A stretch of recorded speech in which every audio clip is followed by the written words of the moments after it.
welcome to the Vanarama National League highlights show on BT Sports. We're at the halfway mark, but we're still none the wiser as to who's the clear favourite for promotion or the drop.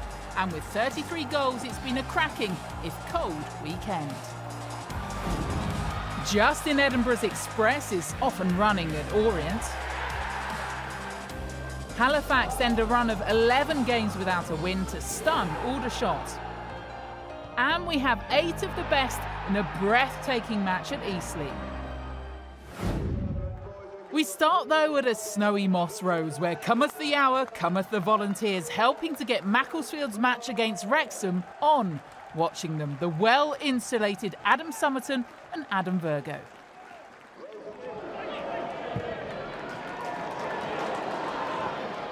That's a nice ball by Marsh, and Wilson's onside. What an opportunity to make it 1-0, and he does! Macclesfield's top scorer back in the side today and registers his 8th of the season in the National League. Scott Wilson on target, the Siltmen 1-0 up. Great finish from him, good link-up play, Whittaker into Marsh, and all of a sudden you're through on goal. It's a brilliant finish, it really is.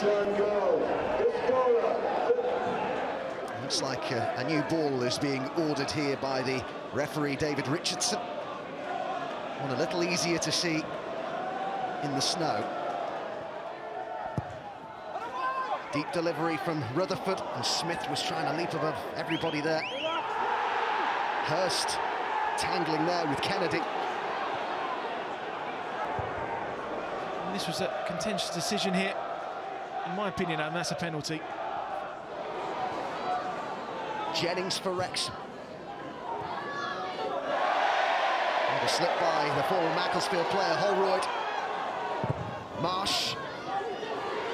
Burgess. Oh, the hit! Whittaker. How close was that to a second?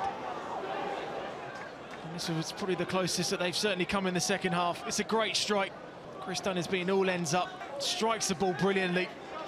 Just couldn't quite get it underneath the crossbar. Can they keep out the Red Dragons in the snow here, Macclesfield?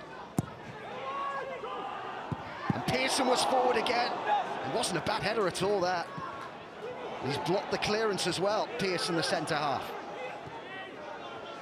Another cross tossed into the box, and the header's a brilliant one, and it's in!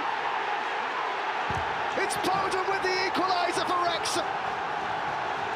The former Macclesfield man planted that one into the back of the net.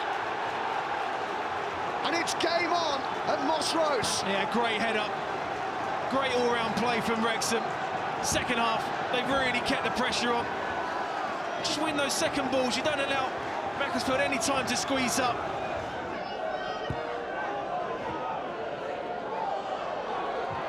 Whittaker. Marsh. Oh, it's a good run by Wilson! It's in! Macclesfield are back in front, and it's Scott Wilson again. How their top scorer has turned up today against the run of play. But it's Macclesfield back in front.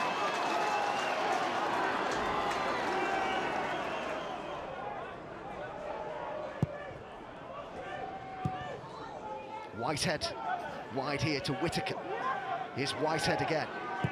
He drives in the shot. Oh, it's been spilled, and it's a hat-trick! Scott Wilson again. He can't stop scoring. And Macclesfield are surely now heading to the top of the National League. A big question mark maybe over the goalkeeper Chris Dunn in very difficult conditions. But what a day it's been for Scott Wilson. That's a great hat-trick. The minute this shot comes from the edge of the box here, you've got to go on the rebound. You look at the conditions, it's very difficult for the goalkeeper. Done there. It's a horrible one just in front of him. Well, just going to have a break in play while we find the lines back. Not in too much of a rush, but... by the time he's finished, he'd have to do it again. Important to get these things right, though, Adam. Yeah, we might want some help. This could take a little while. Macclesfield on the verge of the victory that will, for the time being at least, take them top of the table. Well, that's nicely done, Fitzpatrick! Oh, what an unlikely goal scorer! It's his first since February of 2015, and it completes what has been a quite brilliant day for Macclesfield. Slots it into the corner, and you said that Wrexham's heads had gone. They've just completely capitulated. It's got to give them confidence. As we keep saying, we won't get carried away. We'll just keep going, keep plodding on and see where it takes us. It's an important time coming up, Christmas period, where there's a lot of games, and you know, we'll see where we are after Christmas. Got to equalise out, and then for about 5-10 minutes I think we kind of got carried away with it, because we were right in the game, we were on the front foot, we were getting on top, and their second, it's a little bit against run and play, and after that we kind of fell apart. Sutton United could regain their place at the summit if they were to beat struggling Leyton Orient. Just in Edinburgh's first game as Orient boss saw the O's lose 1-0 to Solihull Moors a week earlier, so his first game at home needed to show something to supporters. Edinburgh's message before kick-off at Brisbane Road was don't fear it, embrace it. Those sentiments were definitely taken on board by Orient, who started strongly. 6 minutes in, a push on the creative James Dayton by Sam Walton. Penalty given. Macaulay Bonds stepped up and collected his 10th of the season. Almost 10 minutes into the second half, a looping header from Matt Harrell doubled the advantage for Edinburgh's men. Then the final 10 minutes gave us a terrific conclusion. Substitute David Mooney saw a shot bounce off the Sutton post, but who was there to score again? Bon, who now has 4 in his last 5. Another sub was involved in the next goal, this time at the other end. Tommy Wright drilled past Dean Brill. 3-1 and a 7th of the season for Wright. With little time left in East London, Orient got back their 3-goal advantage. A Dayton effort took a big deflection on its way past Jamie Butler. Edinburgh's team end a run that has seen them fail to win in 15 league games. We took a positive last week, although it wasn't a great performance and a great game against Solihull. You know, we took a positive that we went in at half-time not losing the game, because in the last 7 previous games we've been losing at half-time. So then, today we're leading, and that just gives players confidence and belief, and listen, all goals are crucial, but I think taking the lead and getting the second really settled the players, and went on to win by a few more goals. I said to the players after, that's a standard set now. You know, we've beat top of the league today. You know, and I don't think there'll be any qualms about it from Sutton's point of view. But if we fall below that, then that's not acceptable, because then players have put that performance in, and that's the level that we expect from now on. Dover went into this one on a 4-match winless run in the league, but were hoping to complete the double over a Hartlepool side visiting Crabble for the very first time. Mitch Pinnock got the Whites' afternoon off to the ideal start on just 3 minutes. Naughty Naughty's little layoff and Pinnock's sharp shot past keeper Scott Loach, doubling his league tally for the season.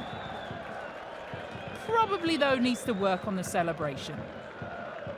The great start for Chris Kinnear's side continued on 25 minutes. Anthony Jeffrey making his first start since signing on loan. He nicked it and Pinnock poached it at the far post to double the lead.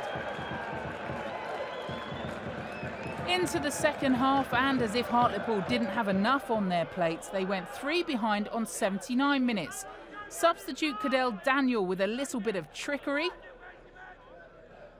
before his cross found Ryan Bird to head home his 10th of the campaign. Then, to rub further salt into the wounds, Pools had former Athletic midfielder Nicky Deverdix sent off. His flailing arm on Connor Essam, the culprit. Deverdix had turned out 79 times for Dover in the past, so it would be a familiar trip down the tunnel. Ryan Bird then moved joint top of the goal-scoring charts and completed the demolition late on. Dover now just 3 points off the top, another defeat on the coupon for the Pools. 2 informed teams met at Holker Street. Barrow had won 3 of their last 4 matches, Dagenham and Redbridge 3 out of 3. The Daggers defeated Barrow 2-1 at home back in August and looked to secure a repeat performance before the sun set in Cumbria. John Still's visitors bombarded the Barrow goal in the first half. This exchange alone saw 4 separate attempts to beat Stuart Moore and his chaotic but resilient defence. The best of the chances from Craig Robson was cleared off the line by a battling Barrow. 10 minutes after the restart, some superb play from the away side. Andre Boucard combining with Corey Whiteley before Morgan Ferrier scored what turned out to be the winner. Ferrier now has 4 goals in 6 games. The Daggers, 4 wins on the spin. To Prenton Park then, where Tranmere were looking to make it back-to-back wins in the National League. Torquay were unchanged but named new loan signing Reading's Axel Andreasen on the bench. And it was Torquay under pressure for much of the first half. On 7 minutes first, James Norwood was denied by Vincent Durrell. There was a mad scramble of bodies and Sean McGinty cleared off the line before Norwood's effort went wide. 10 minutes before half-time, Tranmere had the breakthrough. Dylan Motley Henry with the cross from the right, Connor Jennings with the header, Durrell unable to get anywhere near it. 1-0. Torquay were riding their luck though, and it would be McGinty to the rescue again. Jennings playing in Oliver Norburn, and with a celebration already in mind, the long legs of McGinty denied him. Norwood was dangerous throughout for Tranmere, and on 79 minutes, after yet more pressure down the right, he eventually put in a low cross to set Andy Cook up for the first of his 2 late goals. Cook's second came after 18-year-old fullback Eddie Clark made his way down the left, sending over an inch-perfect cross, a towering Cook heading into the corner of the net. The result leaves Rovers in 9th, with a game in hand on many of those above them. Halifax arrived at Aldershot on a run of 11 matches without victory. By contrast, Gary Waddock's Shots had been boosting their push for promotion, taking 13 points from an available 15. Current form suggested only 1 winner, but it was the away side who made the early running. Danny Clark clean through on goal, Lewis Ward with the save. But the afternoon was about to get much worse for the Aldershot keeper. An early Christmas present from Ward, Scott McManus the recipient, tapping into an empty net. The only goal of the game, securing a major scalp for Halifax, and more importantly, their first victory since September. We barely trained all week because we only had 10s and 11s training. No real training session this week, so we had to talk about it. Even this morning of the game, I think it was just how disciplined we didn't have the ball. I think it was as good as an away performance that you're going to see. Anyway. You know, they let themselves down, they let the supporters down, they let the staff down. So not too often we say that, but I don't like saying that, and I wasn't best pleased. So they'll have their thoughts over the weekend and see how they react and how they respond to it. After the break, Big Knot's old boys are back as Solihull Moors head to Chester in a relegation 6-pointer. And 8 goals at Eastleigh Bromley is guaranteed to warm you up.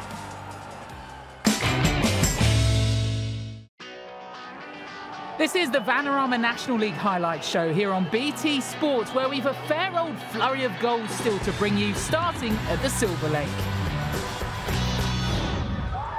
Back at the start of the season, Bromley at home to Eastleigh ended goalless.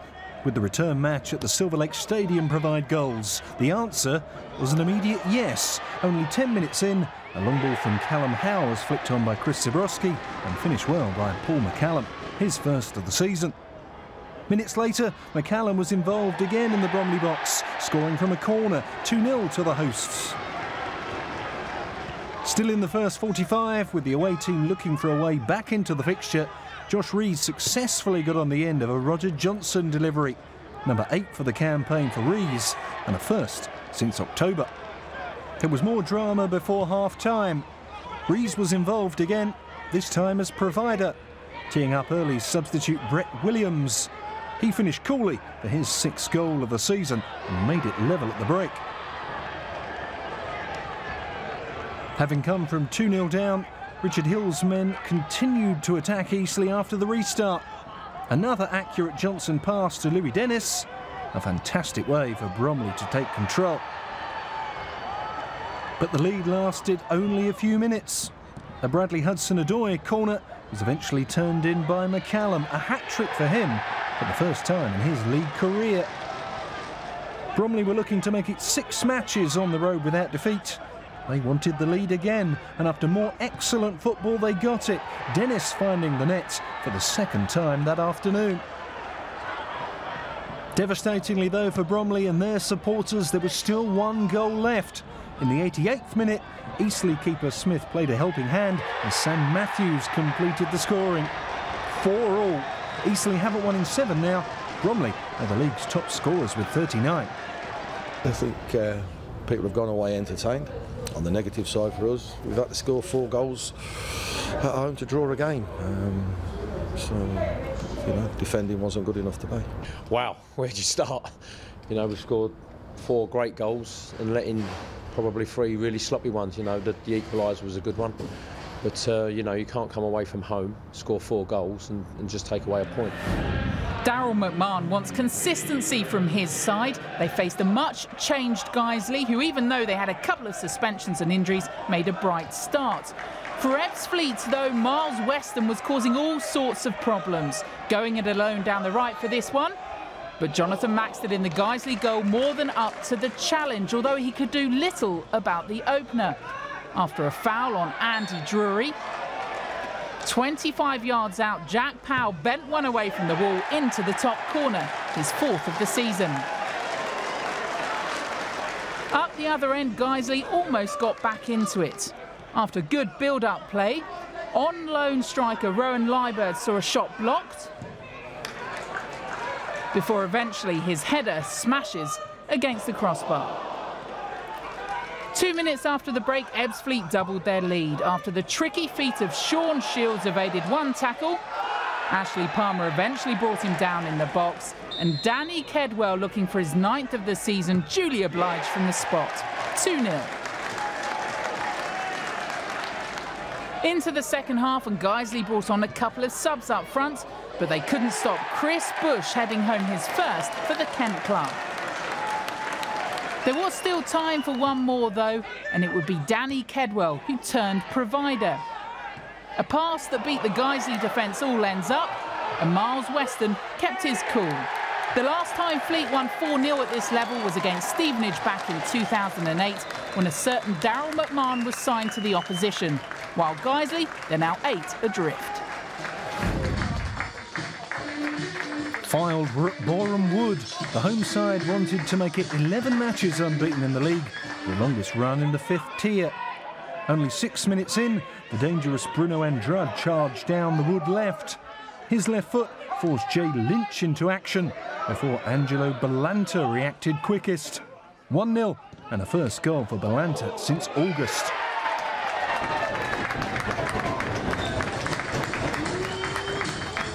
Looking for an immediate response, the away side attacked through Jack Muldoon and Sam Finley, whose curling effort was well saved by the home team goalkeeper Grant Smith. Then, in a move similar to the opener, Andrade raced forward once again for Boreham Wood. Sean Jeffers, though, was denied by Lynch. Maybe he should have done better. Fylde persisted, and Danny Rowe tried his luck from the edge of the box. The ball bounced up off George Edmondson and put his header over the bar. After the restart and in poor light, the away side's captain Finley and sub Matthew Blinkhorn combined, but still no equaliser. So the Wood make it 11 National League matches without defeat. I think it was a huge thing for me. It was purely because we're going to the trophy next Saturday. To be in the playoffs when everyone's playing a game in the trophy is a massive incentive for us. We got a game in hand on 4 or 5 of the teams in that, and that could push us up to 4th. So yeah, the aim was to get back on the horse, especially after the loss against Coventry. That's 11 unbeaten now in the league, 5 wins, 6 draws. So we're looking to maintain that. Time for for the Maid derby, said no one ever. Maidstone headed to Maidenhead on the back of 3 consecutive defeats. And it was the Magpies who could have taken the lead. Max Kilman down the left. Cleared to Christian Smith, his shot come cross found Harry Pritchard, and he pulled it narrowly wide. Into the second half, and in a game of few chances, Maidenhead threw Sean Marks and Moses Emmanuel on, and it was Marks who saw a header go just over. But up the other end, there was good work again from the impressive Pigott. He started this move, eventually came back out to him, but he couldn't quite finish it. A 10th draw of the season for Maidenhead, a first clean sheet in 11, while Maidstone dropped 1 to 11th. A result boss Jay Saunders says gets them back on track. In 2016, Marcus Bignett guided Solihull Moors to England's 5th tier for the first time, with the club National League North champions. Bignett then left the part-timers to take over at Grimsby Town in League One. But now he's back in the Vanarama National League with Chester and had to put all those ties to one side. He welcomed his former side to the Diva, with both sides desperate for 3 points. The supporters were just as keen, and to enable the match to go ahead, helped Chester clear the pitch before kick-off. Their hard work paid off when the only goal of the game was scored by Chester's top scorer Ross Hanna, his 7th of the season, coming with only 13 minutes to go. It got worse for the visitors when captain Dan Carter scythed down Chester's Lucas Dawson. Referee Peter Wright was in no mood to hear Carter's explanation and issued the former Birmingham City midfielder a second yellow as a vital 3 points stayed in Cheshire. Today was always about a result, wasn't about a performance, and you know, you can see how hard the ground staff have worked to get this game on today, and from the warm-up we knew that pitch wasn't going to be easy to play on, so it was always going to have to be a scrap and a battle. And I think the way the boys have stuck at it, and we haven't kept chasing, we've stayed patient, massive.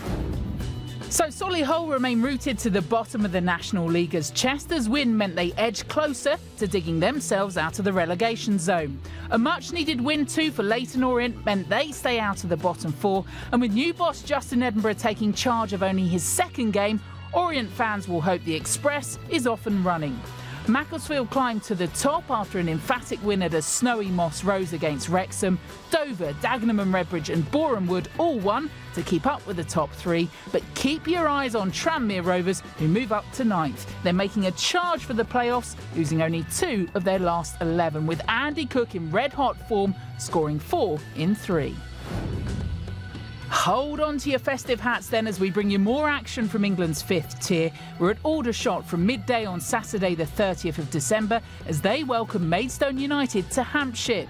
And then on New Year's Day we go to Bromley with Neil Smith's men looking to toast 2018 with a win over Ebbsfleet United. That's from 7:30, and both of those games will be live and exclusive on BT Sport 1 and on our 4K UHD channel. Well, that's it from us this week. You're probably still thawing out. To help you along, here's Macclesfield's hat-trick hero Scott Wilson slaying Wrexham as his side go top of the pile. Bye for now.